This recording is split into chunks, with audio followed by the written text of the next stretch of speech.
We're going to turn over to our audience questions in just a second. But before we do, one of the things that we are able to do when our audience registers is to take some questions or what they're interested in learning. And quite a few of our registrants and our audience today are very concerned about scalability. And so I think if we could kind of briefly but broadly talk through, how our audience can ensure their cell therapy manufacturing process is scalable from the start. Nick, I can start with you, and then Will, I'd like to hear from you too to help out our audience with this particular topic. Yeah, this is something we thought a lot about right out of the gate, with launching Vittoria. We wanted to pioneer a novel 5-day manufacturing process for a gene-edited cell therapy. But one of the inherent challenges is, for earlier stage companies, you rely a lot on, I'll call it, some of the manual processes that have come out of academia, because, the first value inflection milestone is the clinical proof of concept, right? Mm-hmm. So I think one of the challenges is, from a capital standpoint, how much capital do you have to invest in, really fully automating things out of the gate? Is that feasible? Especially when there's still a number of unknowns. For instance, dose finding. Dose is a huge, going to have a huge impact on, the different tools for manufacturing. So if you're able to dose significantly lower than traditional cell therapies, and that, again, that's one of the, I'll say, improvements kind of happening in the field or advancements is, especially with enabled autologous cell therapies, like we consider ourselves here at Vittoria, where we're using gene edits to enhance potency, et cetera. One of the aspirations is we'll be able to dose orders of magnitude lower. Well, that's going to give us a lot more flexibility on what type of platforms we develop on, but you don't really know that until you get through at least a phase 1 clinical trial. So, how early can you really think about scalability? I think that's one of the challenges, especially since a lot of the IND work is going to be, leveraged on the work done in academia. And then, of course, the capital constraints of an earlier stage company, at least from my perspective at Vittoria. But, and the other challenge you're going to have is a lot of these next generation platforms are going to be capital intensive and risky from a regulatory standpoint to onboard early on. If in a perfect world, I would say the best bet would be to run a parallel process, move as quickly as possible to getting that proof of concept in the clinic, do your dose finding work, understand where you are, but in parallel, run an exploratory process with some of these next generation platforms, see which ones adapt well to some of the specific unit operations in your process. So that way you have a leg up. And once you start to get, some of that actionable information, you're already ahead of the game as far as, moving into, one of the, more streamlined, scalable processes for a phase 2. Because again, you don't want to get into a phase 2, especially if you're treating an indication where, a phase 2 pivotal could be a registration trial, without the process you're ultimately going to try to commercialize. I mean, in a perfect world anyway, you wouldn't want to do that, because now you got to go back to the agency when you start making changes. And if you make enough changes, you're going to have, you might have to file a new IND. So those are just, some of the guardrails, et cetera, around, how much, can you really get ahead of scalability when you're, moving a new therapy into the clinic? Yeah, fair, great point. Will, same question for you. How can our audience ensure their cell therapy manufacturing process is scalable from the start?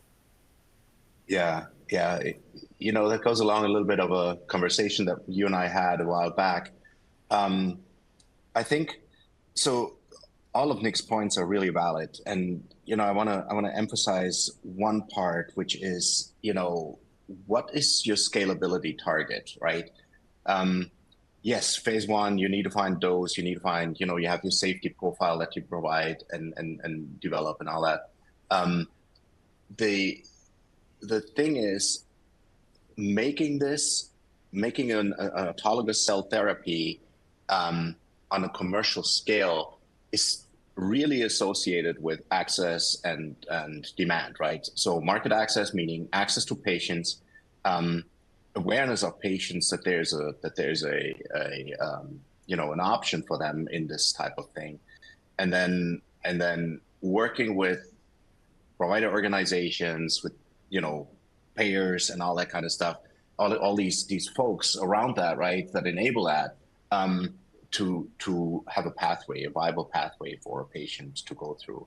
At Kite, we started this really, really strong at the very beginning, and we developed a lot of indicators for high demand for a, to justify the capacity that we built right up off the bat when we had pretty much unlimited funding from our mother company at post acquisition.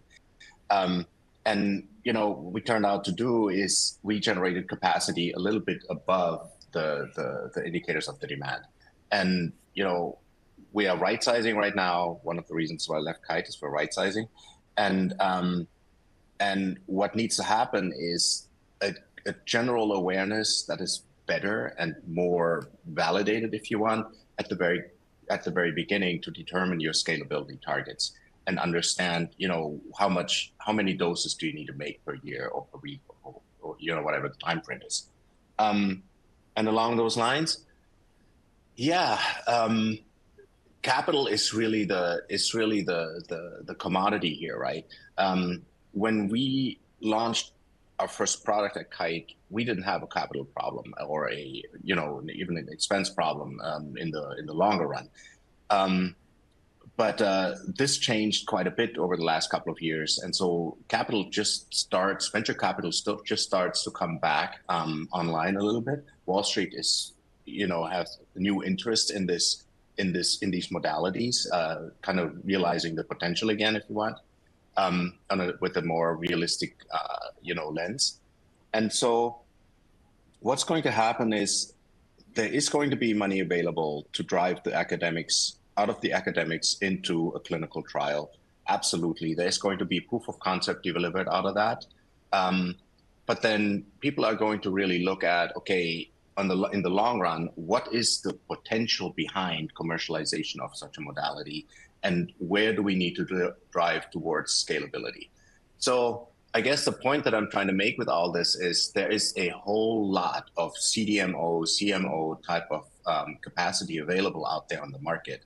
All of these companies are investing heavily into providing the capability, to the market, to a number of companies.